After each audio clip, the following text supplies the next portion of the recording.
Hello friends, super magic રસોઈમાં મિત્રો હું આપનું સ્વાગત કરું છું। આજે હું બાજરીના રોટલાના લાડુ તમારી સાથે શેર કરું છું મિત્રો। તો તમને ચોક્કસ ગમશે, ગમે તો લાઈક કરજો, શેર કરજો અને સબસ્ક્રાઇબ કરવાનું તો ભૂલતા જ નહીં। તો બાજરીના રોટલાના લાડુની રેસીપીમાં ઇન્ગ્રેડિયન્ટમાં જો મેં 2 રોટલા લીધા છે, ગોળ છે, ઘી છે, ટોપરાનું ખમણ છે સૂકું અને ખસખસ છે। તો આટલા ઇન્ગ્રેડિયન્ટ આપણે લેશું। તો હવે આપણે બનાવવાનું ચાલુ કરીએ। તો આ બાજરીના રોટલા મિત્રો તમે જો સાંજે બનાવેલા હોય ને તો બેસ્ટ છે, નહીતર તમારે તાજા બનાવેલા રોટલાના પણ તમે લાડુ બનાવી શકો છો। તો હવે આપણે આ રોટલા ઘીમાં તરશું। તો એના માટે પહેલા હું ગેસ ઓન કરીને એક પેનમાં ઘી મૂકું છું ગરમ કરવા માટે। તમે તેલમાં પણ તરી શકો છો। અને બીજું કે મિત્રો તમે જો આ શિયાળામાં બાજરીના રોટલાના લાડુ બનાવશો ને તો તમારા એકદમ બોડીમાં ગરમાવો આવશે અને એનર્જી ફીલ થશે। અને આ એકદમ આપણને શિયાળામાં કડકડતી ઠંડીમાં ગરમાવો આપે છે। અને આ બાજરીનો લોટ આપણે ગ્લુટન ફ્રી હોય છે, એટલે નાના મોટા સૌને માટે હેલ્થ માટે બેસ્ટ છે મિત્રો। તો તમે ચોક્કસ શિયાળામાં એક વખત આ ટ્રાય કરજો। તો હવે આપણું ઘી પણ જો ગરમ થવા આવ્યું છે, તો હવે આપણે આ રોટલા આખા આમાં આપણે તળી લેશું।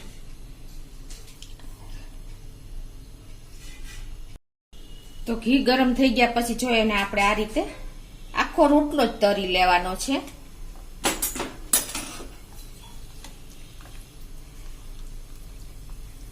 આ એકદમ સ્વાદમાં પણ મીઠો થાય છે અને તમે હોશે બધાને ભાવશે।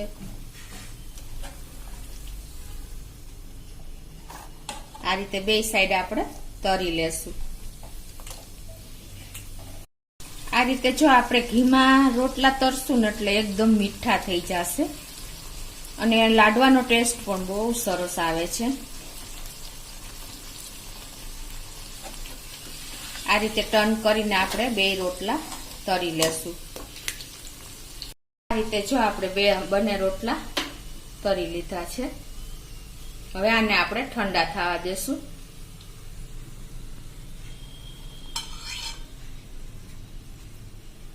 જો રોટલા ઠંડા થઈ જાય ને પછી તમારે શું કરવાનું છે કે આ રીતે તમારે ભાંગી નાખવાના છે આ રીતે, કેમ કે આ ઘીમાં તળ્યા છે એટલે સરસ થઈ ગયા મીઠા ને ક્રન્ચી। હવે તમારે પાસે જો આવી રીતે ખમણી હોય ને, કે આપણે પેલા આમ મોટી ખમણી પણ આવતી, ચાયણી મોટી આવતી ને લોખંડની, એ હોય તો એ પણ ચાલે।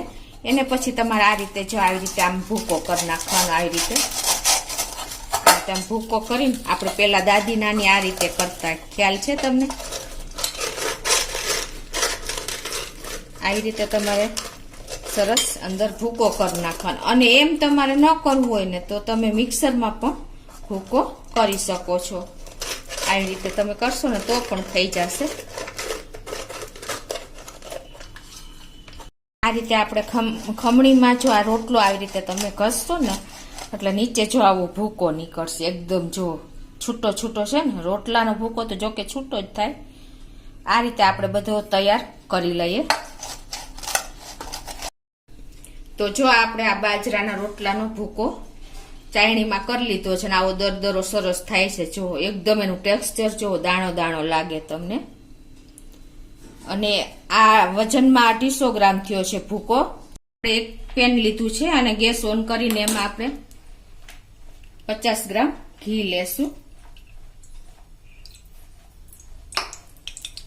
અને એમાં આપણે 150 ગ્રામ ગોળ નાખી દેશું।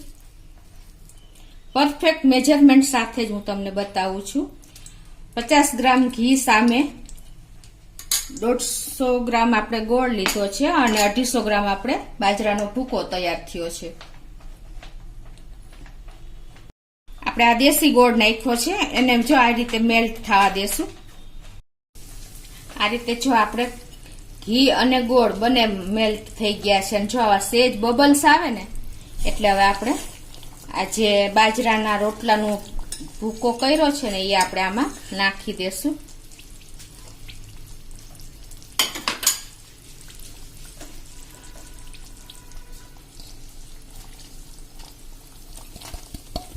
અને હવે એને આપણે સરસ હલાવી લેશું. અત્યારે હવે ગેસ હું બંધ કરી દઉં છું અને નીચે જ લઈ લઉં છું. આ રીતે આપણે બધું સરસ મિક્સ કરી દઈશું.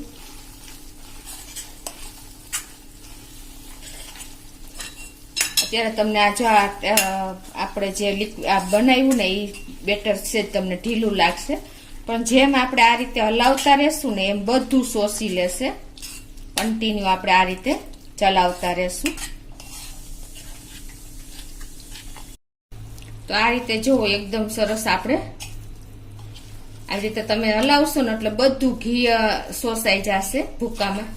જુઓ, અને હવે આ ઠંડા થાય ને એટલે આપણે એના લાડુ વાળી લેશું. અને હવે અત્યારે તો આ ગરમ છે ને ત્યાં જ આપણે આ જે કોપરાનું ખમણ લીધું છે ને એ નાખી દેશું. તમે તમારા ટેસ્ટ એકોર્ડિંગ નાખી શકો છો.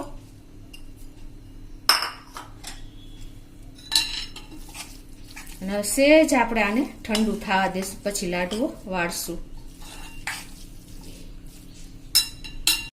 તો જો આ આપણે ઠંડુ પણ થઈ ગયું છે એકદમ, જો, અને ઘી પણ શોષાઈ ગયું છે. હવે આના આપણે લાડુ બનાવી લેશું.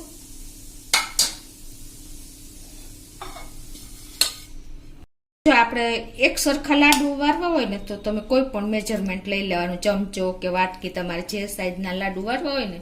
અત્યારે હું આવી રીતે ચમચો લઈને લાડુ બનાવું છું આ રીતે. પછી તમારે આ રીતે એકદમ સરસ લાડુ તૈયાર કરી લેવાના છે. જેમ ઠંડા થશે ને, હજી સેજ સતપ છે, જેમ ઠંડા થશે ને એમ ઘી શોષી લેશે. અને પછી તમારે આ રીતે ઉપરથી ખસખસ પણ લગાવી દેવાના છે. તો આ સાઈઝના આપણે જુઓ પરફેક્ટ લાડુ તૈયાર થશે. તો આ રીતે જો પાછો આપણે ચમચાનું માપ લઈને બનાવશું એટલે એક સરખા જ બધા લાડુ તૈયાર થશે. તમને ખ્યાલ આવે છે મિત્રો? હવે આને આપણે ઉપર ખસખસ લગાવીને આ રીતે હું બધા લાડુ તૈયાર કરી લઉં છું. બાજરીના રોટલાના લાડુ તૈયાર પરફેક્ટ મેજરમેન્ટ સાથે, એટલે કે આપણે 250 ગ્રામ આપણે બાજરાનો ભૂકો થયો તો એની સામે મેં 50 ગ્રામ ઘી લીધું છે અને 150 ગ્રામ ગોળ. પરફેક્ટ મેજરમેન્ટ સાથે મેં તમને આ લાડવાની રેસીપી બતાવી છે. તો મિત્રો આ લાડવાના 100 ફાયદા છે. તમે બાળકોને અત્યારે ફાસ્ટ ફૂડના જમાનામાં તમે જો આ દરરોજ એક લાડુ નાના કે મોટા કોઈ પણ ખાશે ને તો એનો વેઇટ પણ લોસ થશે. અને આ લાડુ આપણે ગ્લુટન ફ્રી, એકદમ હેલ્ધી, શિયાળામાં તમને શરીરમાં ગરમાવો પણ આપશે.